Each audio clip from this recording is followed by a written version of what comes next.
So for the next couple problems, we're going to talk about speed and rate, also known as velocity. We are going to, again, first define our variables. It's always going to be the first step.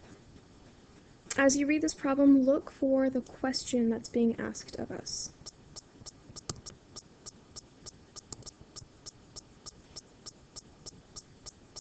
Now, as I read this question, I don't see a question mark, but I do see the phrase that says find the something. And the find the something is going to tell me what my variables are going to be. So I'm going to start with the first the, because that's my first noun. The average speed of the Falcon in space is going to be my first variable. I'm going to jump over but the current of the wormhole is going to be my second variable.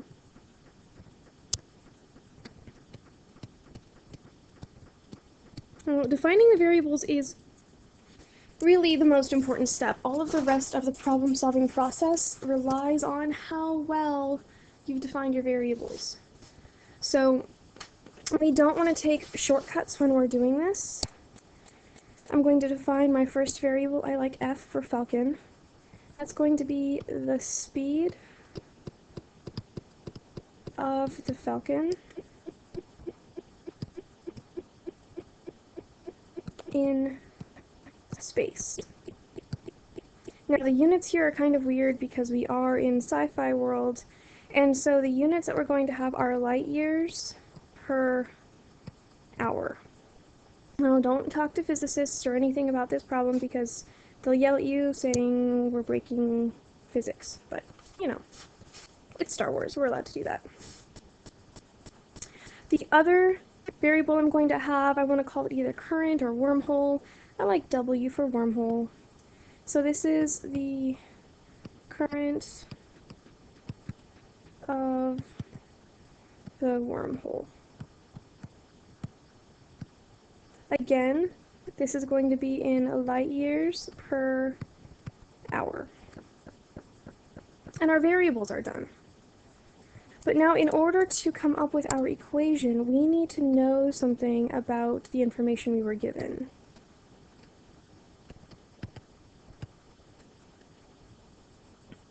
So, I have a relationship that distance equals my rate times my time.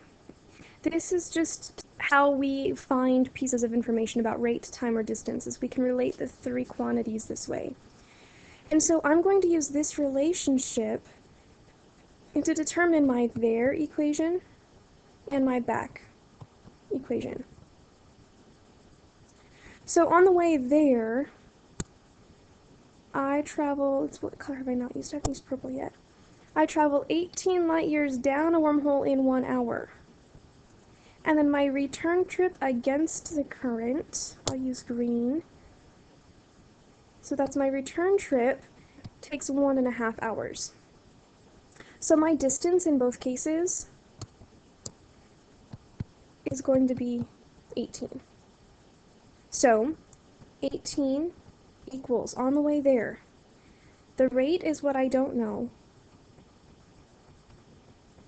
but I do know my time. That's going to take 1 hour. And then on the way back, 18 is going to equal some rate times 1.5 hours. Now the rate is the trickiest part of these equations, and so for that we're just going to have a quick conversation about something that you may have experienced. If you are riding your bicycle down a straight highway, and say you can pedal at 30 miles an hour, because you're awesome. If you have a wind blowing at your back, is that going to increase your speed or decrease your speed? In most cases, it's going to increase your speed, and for the sake of these problems, we're going to say that that increase is just my two rates added together. And so going back to that highway, if we're going back home and we have the wind blowing in our face this entire time, is that trip going to take you longer or shorter? It's going to take you longer because the wind is actually impeding your speed. So in this case, it's going to be the Falcon minus the wind. So our speed will be less. And that's a bit of conceptualization you're going to have to do with these problems. But now I have my two equations, and I can start to solve. So again, I'm going to rewrite my equations so they look a little bit nicer. In this case, I'm going to distribute, and I'm going to put my 18 on the other side. So I've got f plus w equals 18, and 1.5f minus 1.5w also equals 18. Now for this set of equations, I like the fact that I have an isolated or almost isolated variable. I've got some variables with coefficients of 1, so I'm going to use substitution. Use substitution. Substitution? Yeah, that's what we're doing. We're doing substitution. Alright.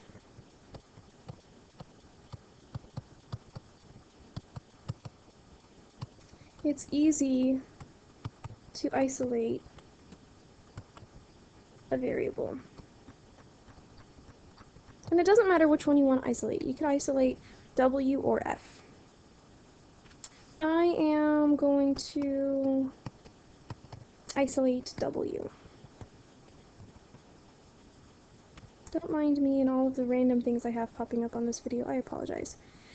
So, in my first equation, f plus w equals 18.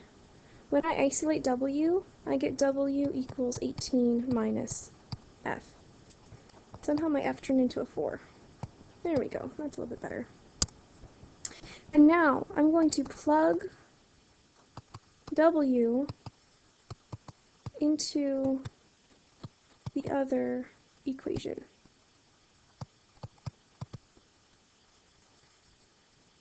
So what that's going to look like is I'm going to take my 1.5f minus 1.5, and instead of writing my w, I'm going to take this 18 minus f and put it in that set of parentheses. And that should equal 18.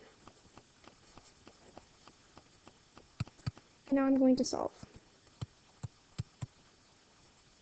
So 1.5 f minus, now 1.5 times 18, that's going to be 24, plus 1.5 f equals 18. It's going to give me 3f. If I subtract 24 from both sides, gives me, excuse me, I need to add 24 to both sides. I did that math in my head very quickly and it didn't make any sense. So 3f is going to equal 42 if I add that 24 to both sides, which gives me that f is going to equal 14 if I've done this all correctly.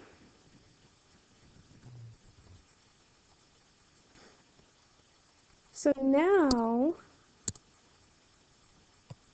plug f equals 14 into one of your two equations.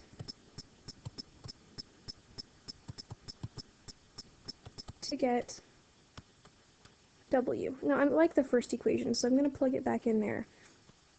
We have that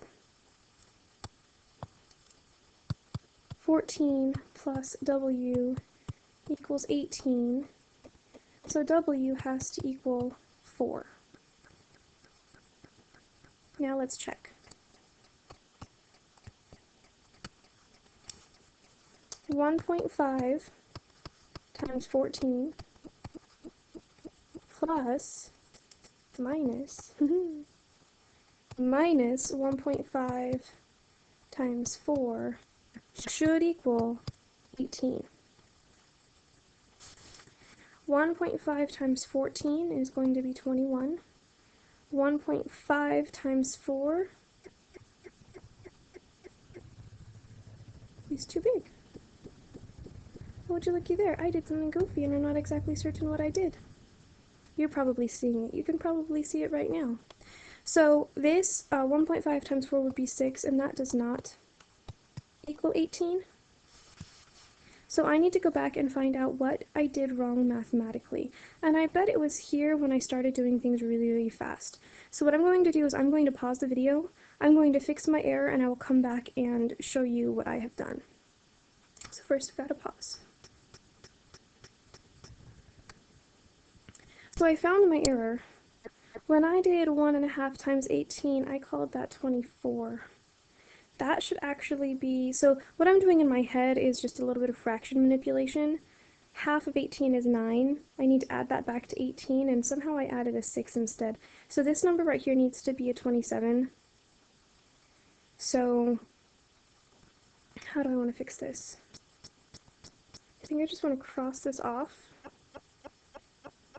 and start from that line. And this is what you can do. You don't have to go back and erase everything. Just draw a nice line through things and figure out what went wrong and then fix your work. It's perfectly okay. So I'm going to start at this line, and I actually have so this comes down here. I'm going to have 1.5f minus 27 plus 1.5f equals 18. So again, it's going to give me 3f should equal, okay, so 18 and 27, I get a 5, and carry the 1, I get a 45, which makes sense. We are just 3 more than we were before. So then f is going to be 15, not 14.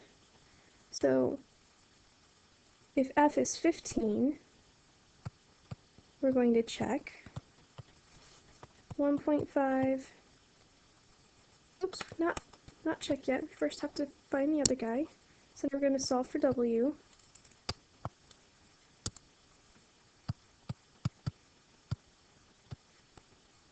So now 15 plus w equals 18, so w equals 3. And now we can check. So we're going to say that 1.5 times 15 plus 1.5 times 3 should equal 18. Now this is where math gets a little bit trickier. Half of 15 is 7.5. If I add that to 15, I get 22.5. And then 1.5 times 3 is 4.5, and I already made another mistake. This right here should be a subtraction symbol. And when I subtract those two, I get 18. So hopefully you've learned not to rush through things, especially in this area. Always check your arithmetic.